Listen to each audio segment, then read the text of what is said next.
O mistério do Vale Boscombe. Estávamos sentados à mesa do café da manhã, minha esposa e eu, quando a empregada entrou com um telegrama. Era de Sherlock Holmes e dizia o seguinte: Você pode dispor de uns 2 dias? Recebi um telegrama do oeste da Inglaterra com relação à tragédia do Vale Boscombe.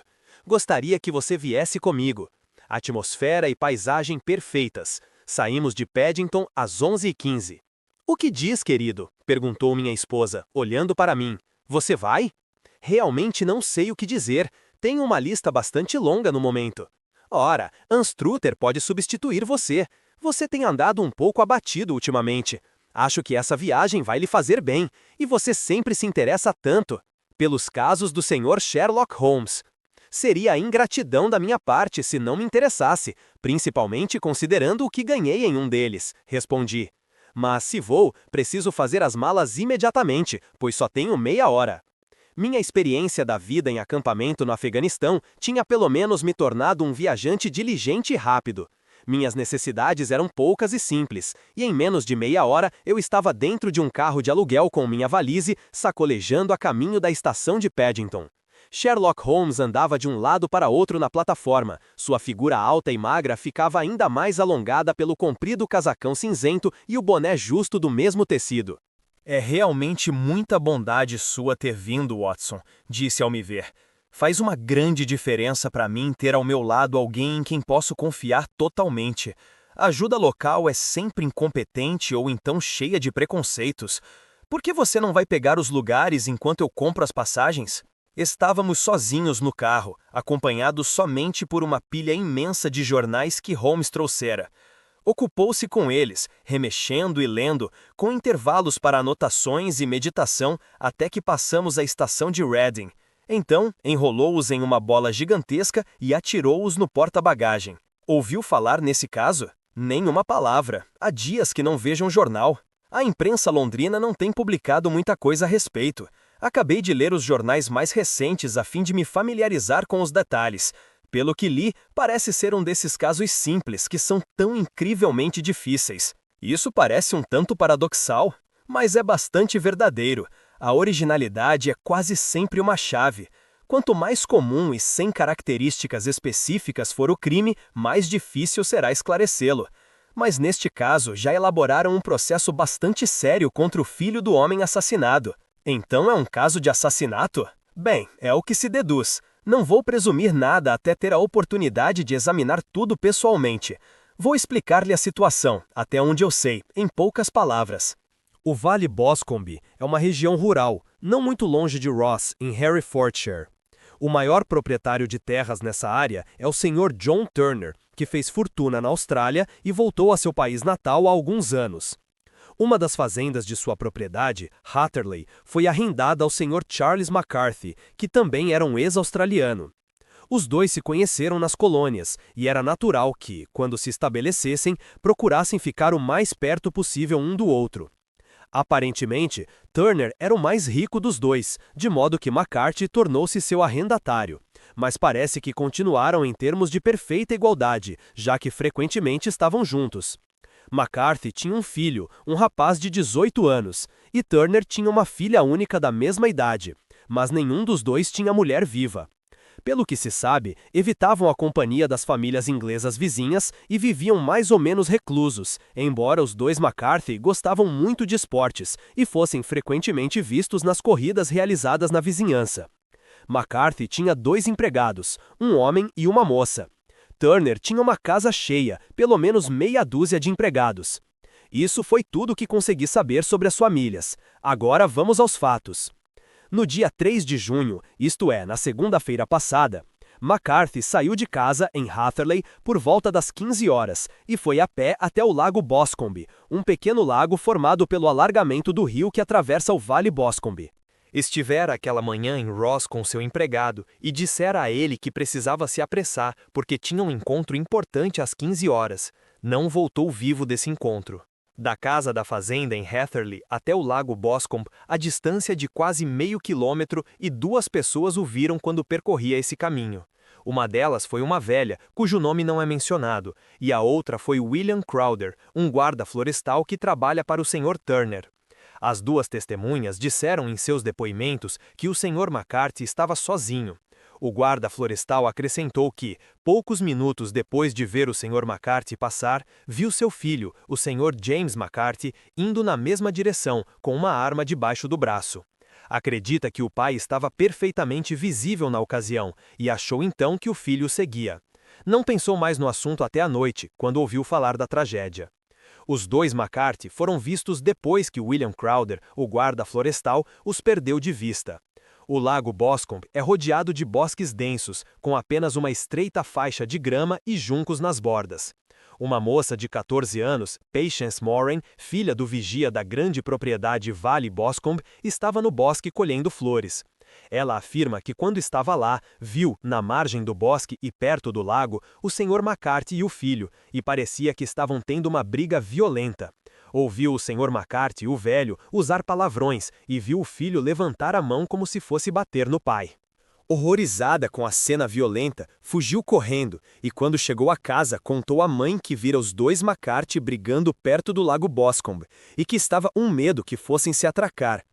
Mal acabara de falar quando o jovem McCarthy chegou correndo, dizendo que encontrara o pai morto no bosque e pedindo o auxílio do vigia.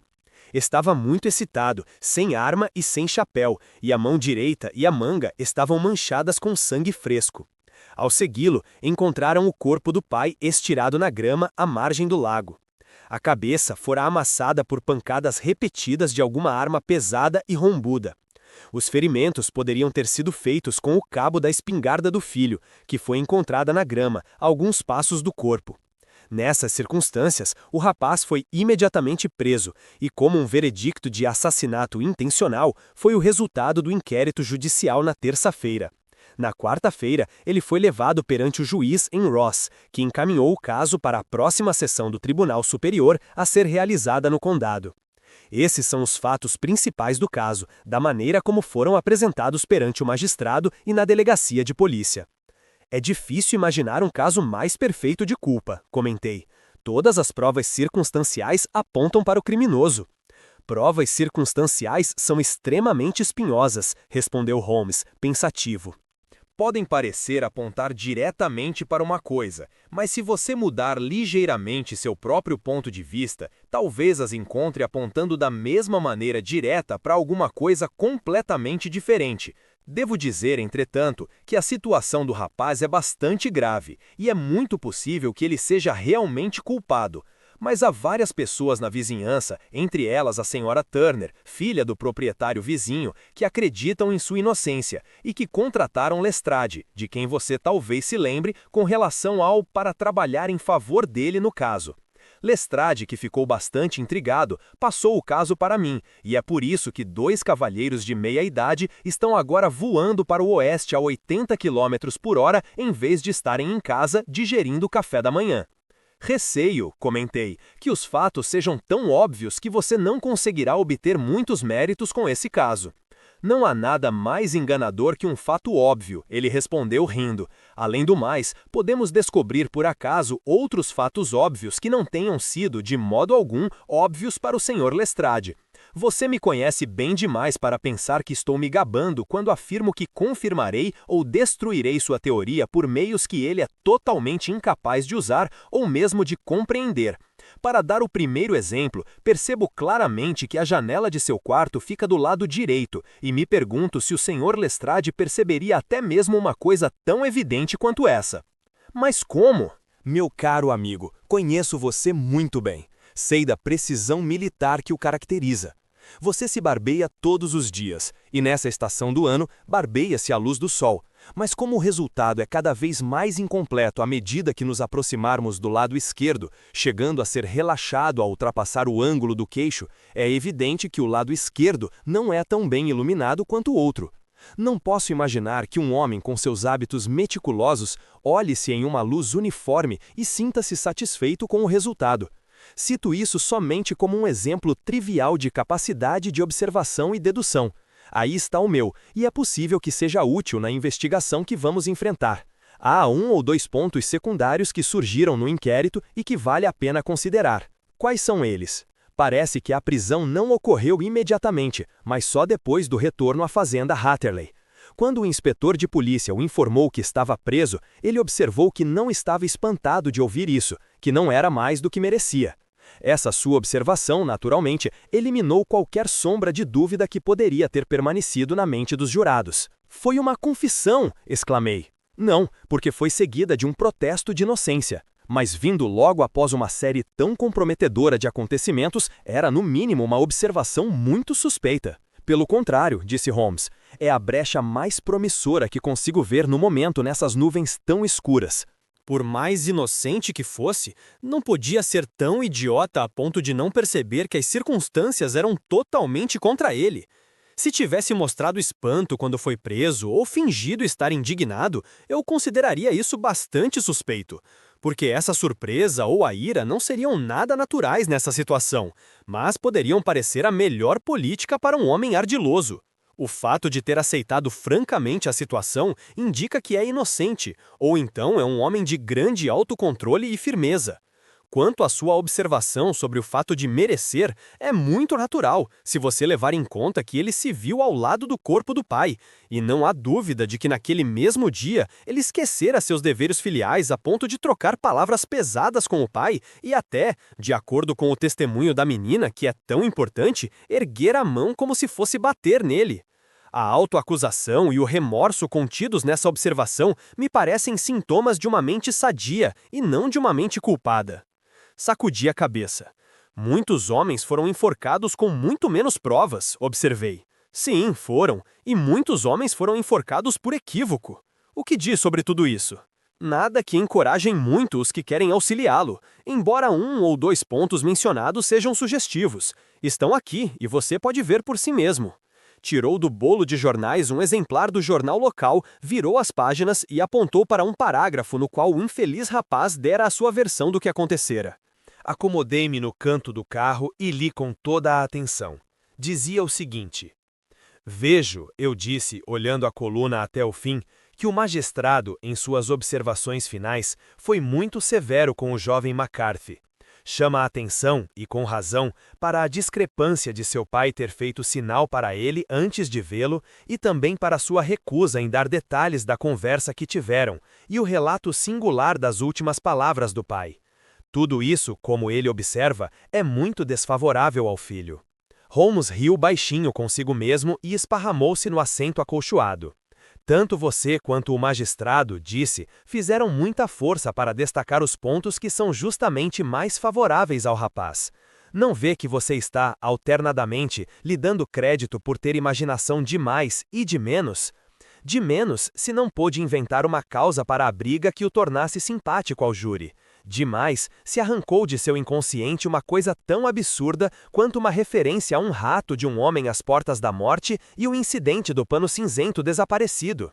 Não, senhor, vou abordar esse caso do ponto de vista de que o que esse rapaz diz é verdade, e vamos ver aonde nos levará essa hipótese.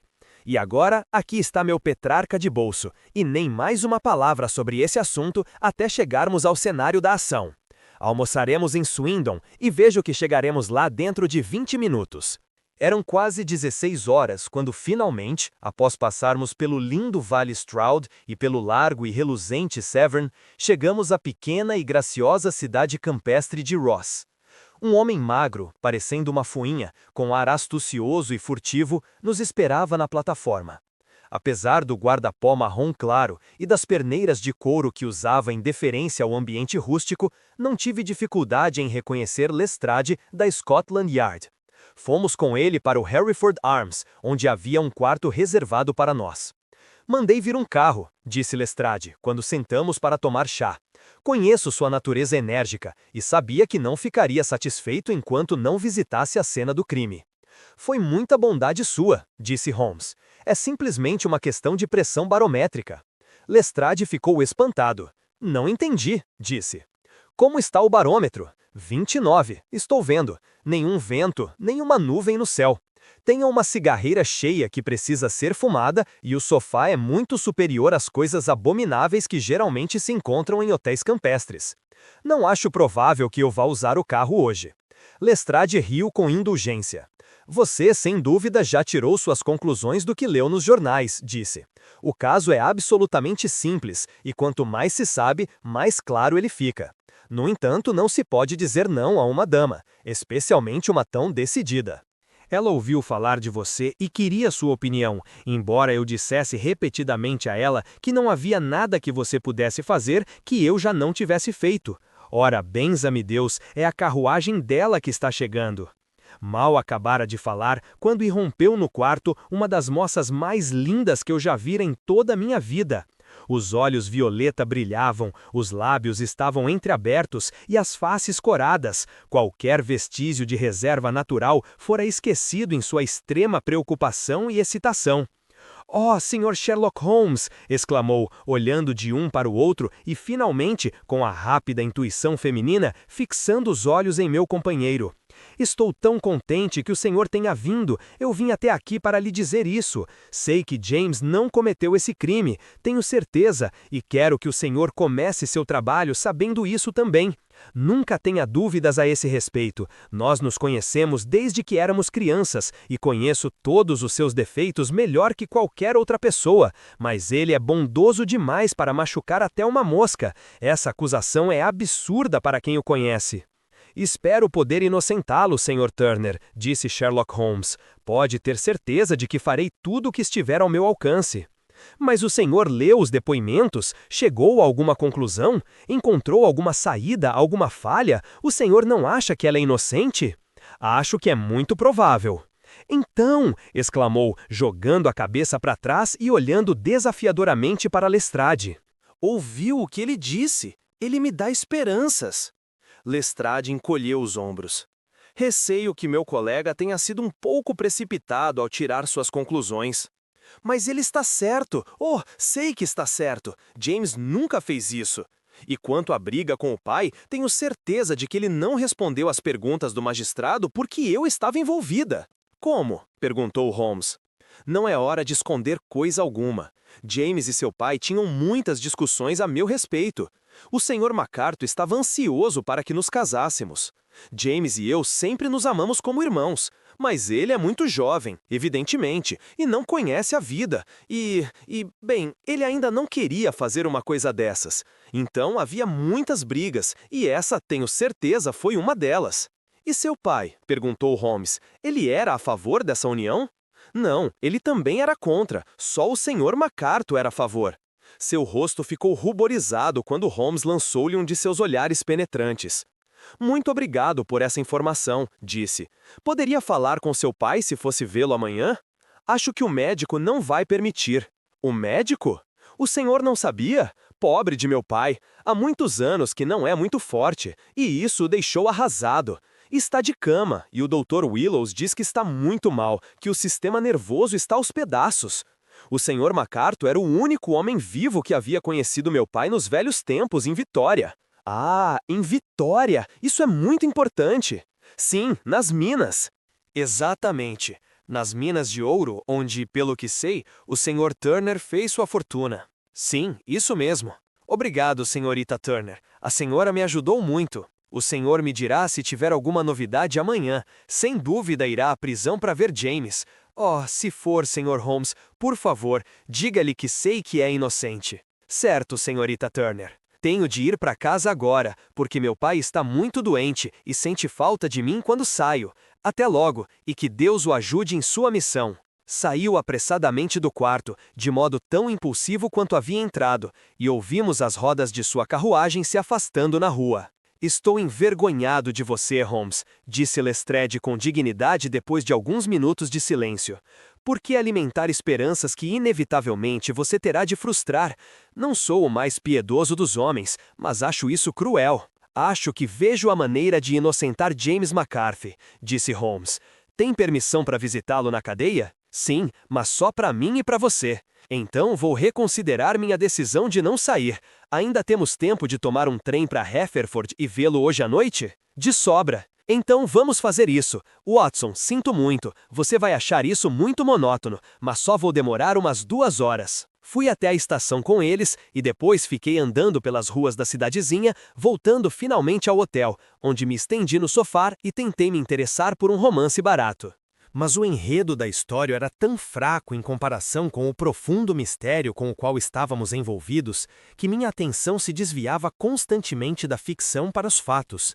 Acabei atirando o livro do outro lado do quarto e me entregando inteiramente à análise dos acontecimentos do dia.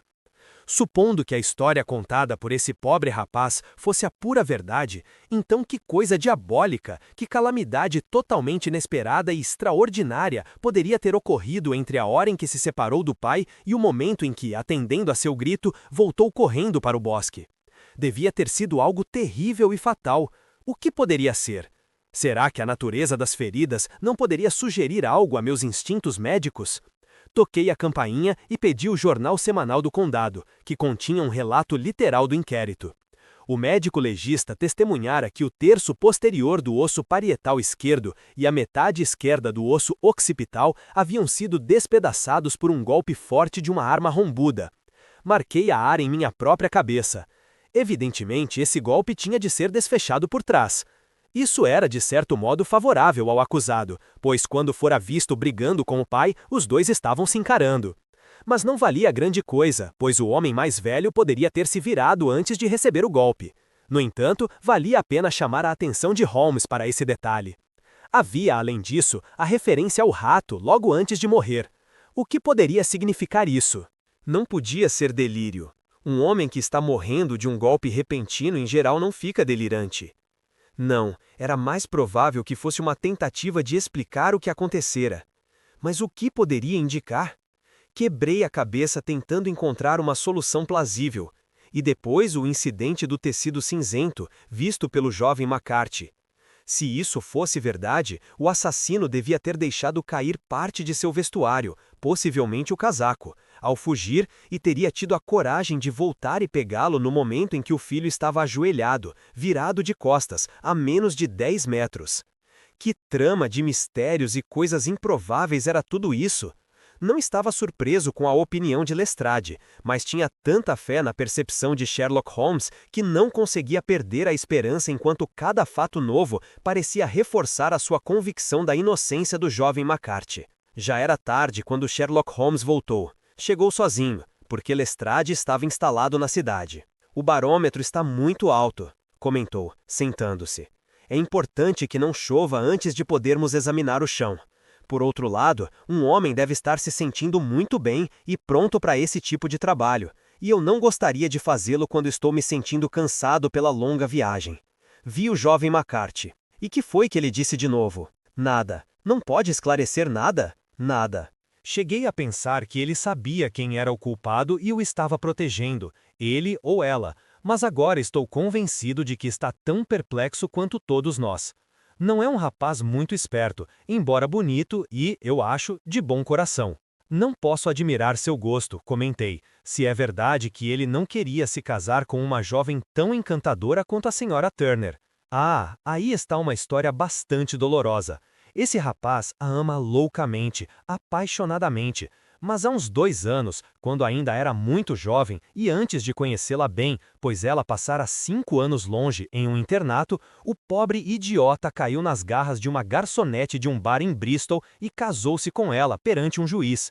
Ninguém sabe nada sobre isso, mas você pode imaginar como ele ficava enfurecido ao ser repreendido por não fazer o que mais gostaria de fazer na vida, mas que ele sabe que é completamente impossível. Foi esse tipo de angústia que o fez jogar as mãos para o alto quando o pai, no último encontro dos dois, o instigava a pedir a mão da senhora Turner. Por outro lado, não tinha condições de se sustentar, e o pai, que, segundo dizem, era um homem muito severo, o teria expulsado de casa se soubesse o que havia acontecido. Foi com a esposa garçonete que passou os últimos 3 dias em Bristol, e o pai não sabia onde ele estava. Tome nota desse ponto, é muito importante. Mas o bem resultou do mal, porque a garçonete, descobrindo pelos jornais que ele está seriamente implicado e provavelmente será enforcado, desistiu dele completamente e escreveu-lhe para dizer que já tem um marido nas docas de Bermuda e, portanto, não há nenhum vínculo entre eles. Acho que essa notícia consolou o jovem McCarthy por tudo que ele já sofreu. Mas se ele é inocente, quem é o culpado? Ah, quem? Gostaria de chamar sua atenção especificamente para 2 pontos. Um é que a vítima tinha um encontro com alguém no lago, e que essa pessoa não poderia ser o filho, porque ele estava fora, e o pai não sabia quando ia voltar. O segundo é que a vítima gritou "Cui" antes de saber que o filho havia voltado. O caso depende desses pontos cruciais. E agora vamos falar de George Meredith, por favor, e vamos deixar os assuntos menos importantes para amanhã. Não choveu, como Holmes previra, e o dia surgiu ensolarado e sem nuvens. Às 9 horas, Lestrade veio nos buscar na carruagem e fomos para a fazenda Hathery e para o lago Boscombe. Há notícias muito graves esta manhã, disse Lestrade. Dizem que o Sr. Turner está tão mal que não há esperança de que sobreviva. É um homem idoso, presumo, disse Holmes. Tem cerca de 60 anos, mas arruinou a saúde nos anos em que viveu fora do país, e há tempos que não vai muito bem. O que aconteceu o abalou muito. Era velho amigo do Sr. Turner. McCarthy e, devo acrescentar, seu grande benfeitor, pois soube que lhe deu o uso da fazenda Hatherley de graça. Não diga, disse Holmes, isso é muito interessante. Oh sim, e ajudou-o de muitas outras maneiras. Todos por aqui falam de sua bondade para com ele. Verdade. Não lhe parece um tanto estranho que esse McCarthy, que aparentemente não tinha muitas posses e estava devendo tanto ao Turner, ainda pensasse em casar seu filho com a filha de Turner, que é, sem dúvida, herdeira da propriedade, e de maneira presunçosa, como se fosse simplesmente um caso de pedido de casamento e tudo mais seria mera consequência? Ainda é mais estranho porque sabemos que o próprio Turner era contra essa ideia. A filha nos contou. Não deduz alguma coisa de tudo isso? Já passamos pelas deduções e conclusões, disse Lestrade, piscando para mim. Já é muito difícil lidar com os fatos, Holmes. Não quero ir atrás de teorias e fantasias. Tem razão, disse Holmes, muito sério. Você tem muita dificuldade em lidar com os fatos. Seja como for, compreendo um fato que você aparentemente não consegue aceitar, replicou Lestrade com veemência. E qual é esse fato? Que o Sr. McCarthy pai foi morto pelas mãos do Sr. McCarthy filho e que todas as teorias contrárias são uma grande tolice. Bom, talvez, disse Holmes rindo, mas acho que não estou errado se disser que esta é a fazenda Hatherley, à nossa esquerda.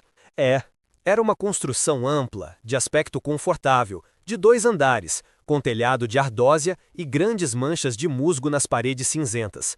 As cortinas fechadas e as chaminés sem fumaça, no entanto, davam-lhe um aspecto sombrio, como se sofresse ainda o impacto da tragédia. Batemos à porta e, a pedido de Holmes, a empregada mostrou as botas que o patrão usava quando fora morto, e também um par de botas do filho, embora não fosse o par que ele usava naquela ocasião. Depois de medi-las cuidadosamente de várias maneiras, Holmes pediu para ser conduzido ao pátio, e dali tomamos o caminho tortuoso que levava ao lago Boscombe. Sherlock Holmes se transformava quando seguia uma pista tão quente quanto essa. Quem só conhecia o calmo e lógico pensador da Baker Street não o reconheceria. O rosto ficava tenso e vermelho, as sobrancelhas se transformavam em 2 linhas negras e duras, enquanto os olhos brilhavam abaixo delas com um reflexo de aço. O rosto se inclinava para baixo, os ombros se encolhiam, os lábios se comprimiam e as veias saltavam ao longo do pescoço musculoso.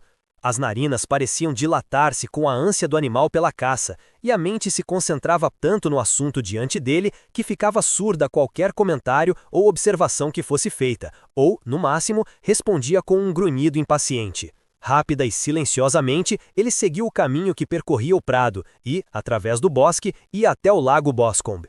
O terreno era úmido, pantanoso, como toda aquela área, e havia marcas de muitos pés, tanto no caminho quanto na grama baixa que o ladeava. Às vezes Holmes se precipitava, outras parava subitamente, e uma vez deu uma grande volta pelo prado.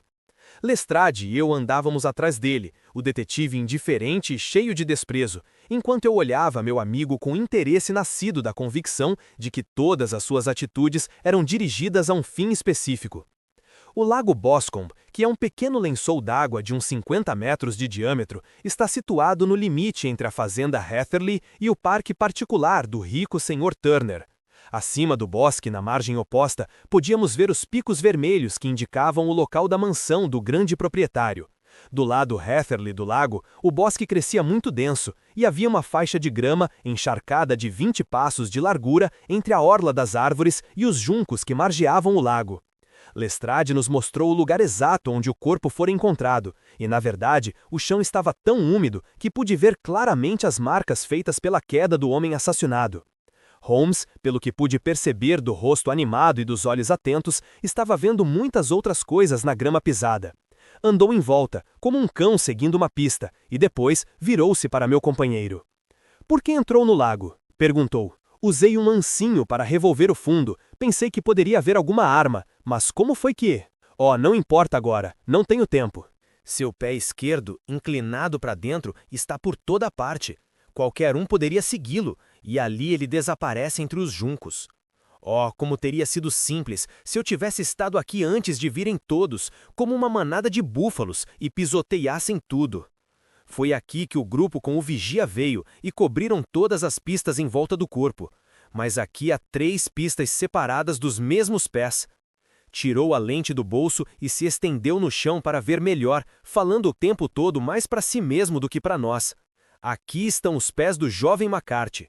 2 vezes andando, uma correndo rapidamente, de modo que as solas estão nitidamente marcadas e os saltos mal podem ser vistos. Isso confirma sua história. Correu quando viu o pai caído no chão. E aqui estão as pegadas do pai, quando andava de um lado para o outro. Mas o que é isso? É o cabo da espingarda, quando o filho ficou à escuta. E isso aqui? Haha! O que temos aqui? Pontas de pé, e ainda por cima quadradas, botas fora do comum. Vêm, vão e vêm de novo. Claro que isso foi por causa do casaco. E agora, de onde vem? Correu de um lado para o outro, às vezes perdendo, às vezes encontrando a pista, até que chegamos perto da orla do bosque e sob a sombra de uma grande árvore, a maior de toda a área. Holmes acompanhou a pista até o outro lado da árvore e deitou-se mais uma vez no chão com um pequeno grito de satisfação. Ficou ali muito tempo, revirando folhas e gravetos, juntando o que me pareceu ser poeira em um envelope e examinando com a lente não só o chão, mas também a casca da árvore até onde podia alcançar. Uma pedra pontuda estava no meio do musgo, e isso também ele examinou cuidadosamente e guardou. Então seguiu um caminho através do bosque até sair na estrada, onde todas as pistas se perderam. "Foi um caso muito interessante", comentou, voltando ao seu jeito normal. "Imagino que essa casa cinzenta à direita deve ser a residência do vigia. Acho que vou entrar e falar com Moran e talvez escrever um bilhete. Depois disso, podemos voltar e almoçar. Podem ir para o carro, que estarei lá daqui a pouco." Levou uns 10 minutos para estarmos todos no carro a caminho de Ross. Holmes ainda segurava a pedra que pegara no bosque. "Isto talvez lhe interesse, Lestrade", comentou, estendendo a pedra. "É a arma do crime. Não vejo marca nenhuma." "Não há nenhuma marca." "Então, como sabe que foi isso?" "A grama estava crescendo embaixo dela, só estava lá há alguns dias. Não havia sinal de um lugar de onde pudesse ter sido tirada. Ela combina com as feridas, não há sinal de nenhuma outra arma." "E o assassino?" "É um homem alto, canhoto, aleijado da perna direita, usa botas de sola grossa e um casaco cinzento, fuma charutos indianos, usa uma piteira e carrega um canivete cego no bolso. Há outros indícios, mas esses devem ser suficientes para nos ajudar em nossa busca." Lestrade riu.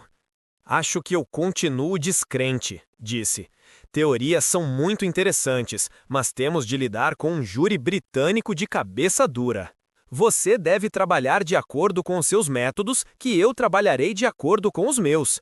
Estarei muito ocupado esta tarde, e provavelmente voltarei a Londres no trem da noite. E vai deixar o caso inacabado? Não, terminado. Mas o mistério está resolvido. Quem era o criminoso então? O cavalheiro que descrevi. Mas quem é ele? Certamente não será difícil descobrir. Não é um local muito populoso." Lestrade encolheu os ombros. "Sou um homem prático", disse, "e realmente não posso sair por aí procurando um cavalheiro canhoto e aleijado de uma perna. Iria me tornar o palhaço da Scotland Yard." "Muito bem", disse Holmes friamente. "Dei-lhe uma oportunidade. Aí estão seus alojamentos. Adeus. Eu lhe mandarei um bilhete antes de partir." Após deixar Lestrade em seus aposentos, fomos para o nosso hotel, onde encontramos o almoço já servido. Holmes estava calado, imerso em seus pensamentos, com uma expressão pesarosa no rosto, como se estivesse em situação difícil. "Olha aqui, Watson", disse, quando tiravam a mesa. "Sente-se nesta cadeira e deixe-me falar um pouco. Não sei bem o que fazer e gostaria de seu conselho. Acenda um charuto e deixe-me explicar. Por favor."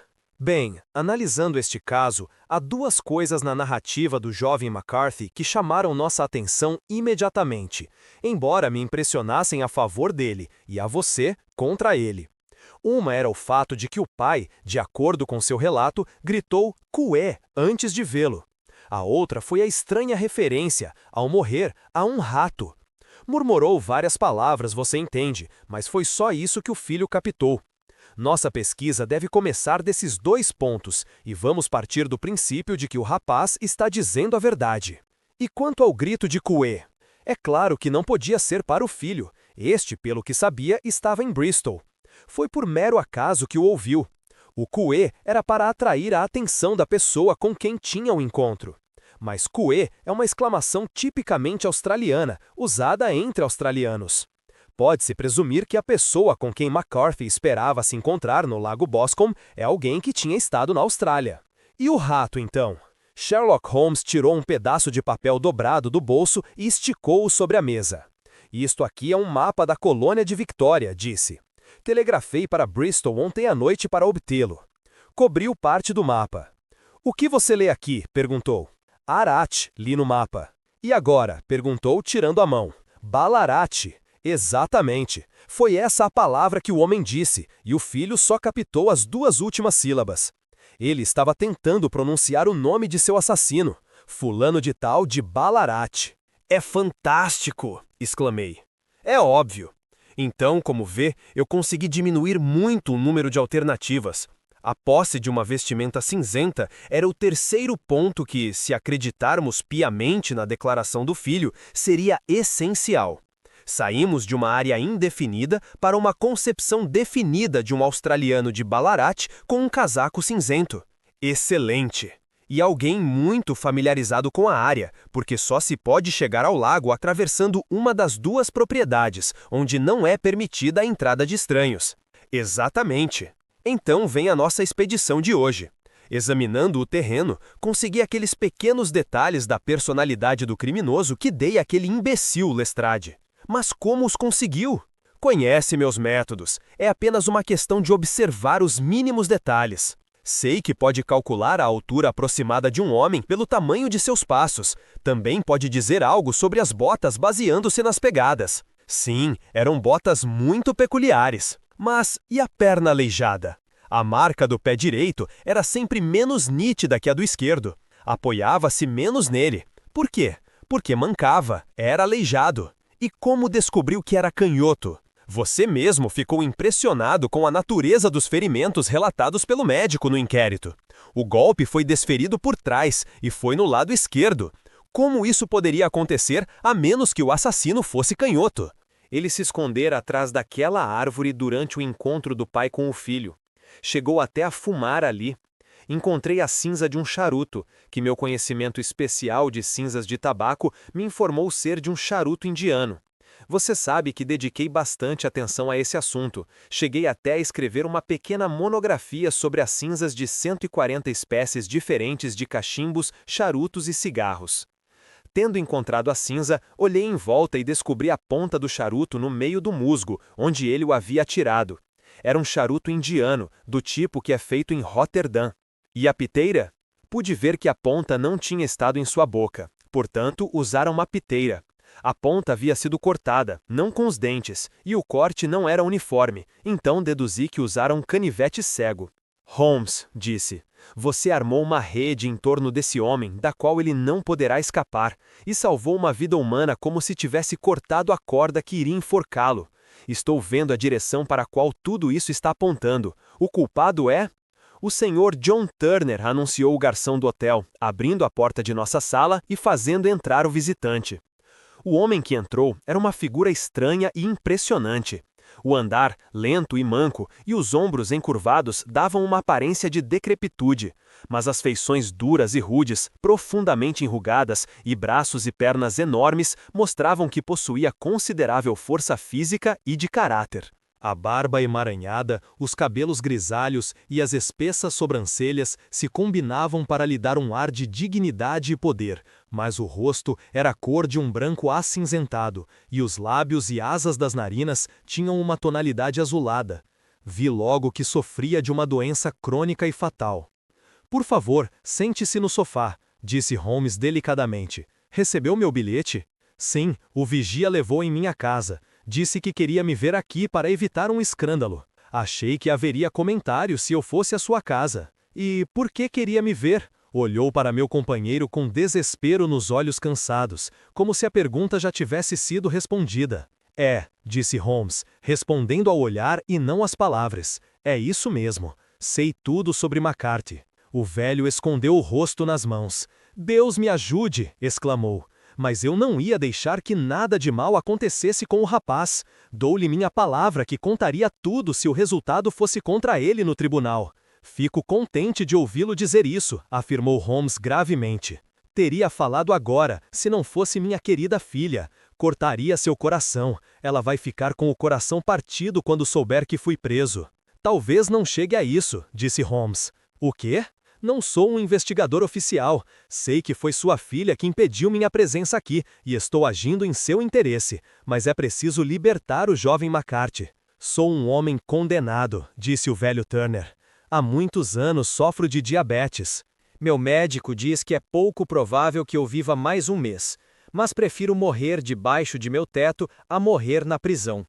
Holmes ergueu-se e foi sentar-se à mesa com a pena na mão e um monte de papel diante dele. "Conte-nos a verdade", disse. "Anotarei os fatos. O senhor assina e Watson, esse cavalheiro ali, pode servir de testemunha. Então poderei apresentar sua confissão em último caso, para salvar o jovem McCarthy.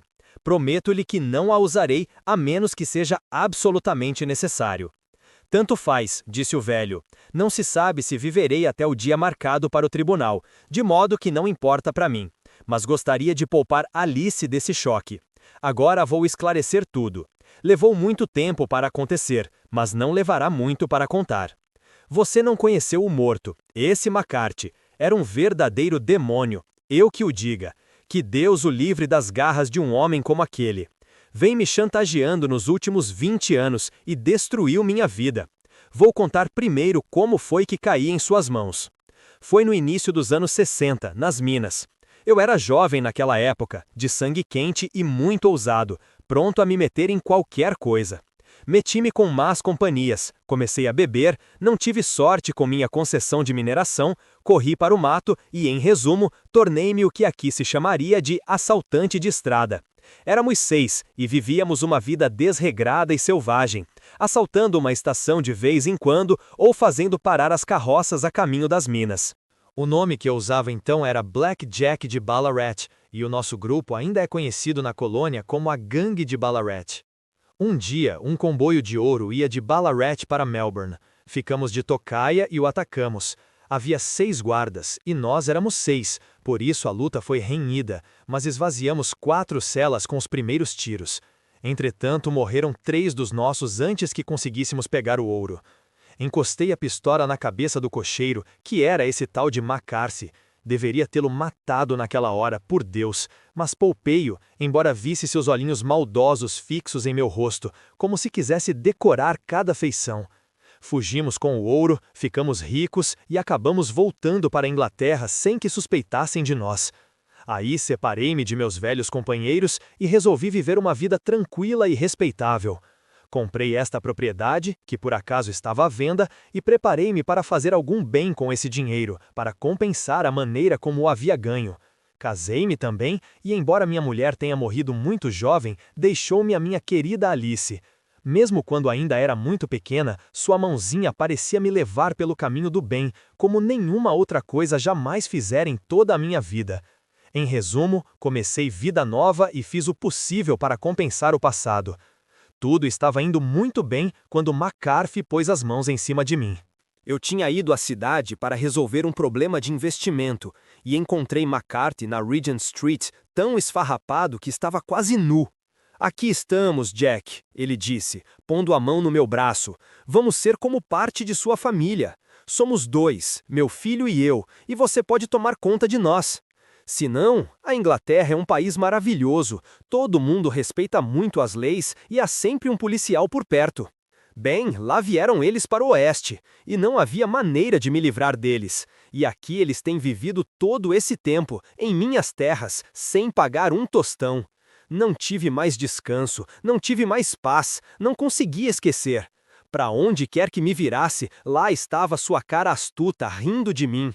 Foi muito pior ainda quando Alice cresceu, pois ele logo viu que eu tinha mais medo de que ela descobrisse meu passado do que a polícia. Tudo o que ele queria eu tinha que dar sem discutir, terras, dinheiro, casas, até que um dia ele pediu uma coisa que eu não podia dar. Pediu Alice. Seu filho tinha crescido também, e todo mundo sabia que minha saúde era muito precária. Então pareceu a ele um grande golpe que o filho tomasse o meu lugar como dono de tudo. Mas aí fiquei firme. Não admitia misturar aquele sangue ruim com o meu. Não que tivesse qualquer coisa contra o rapaz, mas ele tinha o sangue do pai, e isso bastava. Continuei firme. McCarthy me ameaçou. Desafiei-o a fazer o que quisesse. Íamos nos encontrar no lago, a meio caminho de nossas casas, para discutir o assunto. Quando cheguei lá, encontrei-o falando com o filho, então fumei um charuto e esperei atrás de uma árvore até que ele ficasse sozinho. Mas, enquanto ouvia a conversa, tudo o que havia de sinistro e amargo dentro de mim pareceu vir à tona. Ele estava insistindo com o filho para se casar com minha filha, sem dar a menor atenção ao que ela poderia querer, como se ela fosse uma prostituta das ruas. Fiquei completamente louco ao pensar que eu e tudo que me era mais caro na vida estivéssemos em poder de um homem como aquele. Será que eu não poderia cortar os laços? Já era praticamente um homem morto e desesperado. Embora minha mente estivesse clara e fosse bastante forte, sabia que meu destino estava escrito. Mas a minha memória e a minha filha, ambas poderiam ser salvas se eu conseguisse calar aquela boca imunda. Foi o que fiz, Sir Holmes, e faria a mesma coisa de novo. Por mais que tenha pecado, levei uma vida de martírio para pagar esses pecados. Mas não podia suportar a ideia de que minha filha ficasse emaranhada nas mesmas tramas que me amarravam. Matei-o sem a menor hesitação, como se fosse um animal nojento e venenoso. Deu um grito que trouxe de volta ao filho, mas eu já tinha me escondido no bosque, embora tivesse de voltar para buscar o casaco que deixara cair ao fugir. Essa é a verdadeira versão do que aconteceu, cavalheiros. Bem, não cabe a mim julgá-lo, disse Holmes, enquanto o velho assinava a declaração que ele preparara. Rezo para nunca ser exposto a uma tentação dessas. Espero que não, senhor. E o que pretende fazer? Considerando sua saúde, nada. O senhor mesmo sabe que em breve terá de justificar suas ações diante de um tribunal mais elevado que a corte do condado. Guardarei sua confissão, e se McCarthy for condenado, serei obrigado a usá-la. Caso contrário, nunca será vista por ninguém. E seu segredo, esteja o senhor vivo ou morto, ficará seguro em nossas mãos. Adeus, então, disse o velho solenemente. Sua hora final, quando chegar, será mais suave ao pensar na paz que trouxe a minha. Cambaleando e com todo o seu corpo enorme tremendo, ele saiu lentamente da sala. Deus nos ajude, disse Holmes após um longo silêncio. Por que o destino faz tantas maldades com esses pobres vermes indefesos? Nunca ouço falar de um caso assim sem me lembrar das palavras de Baxter e dizer, aí, não fora a bênção de Deus, estaria Sherlock Holmes. James McCarthy foi julgado inocente no tribunal com base na força de uma série de objeções anotadas por Holmes e apresentadas ao advogado de defesa. O velho Turner viveu mais 7 meses depois do nosso encontro, mas agora está morto. E tudo indica que o filho e a filha vão viver juntos e felizes, ignorando a nuvem negra que paira sobre seu passado.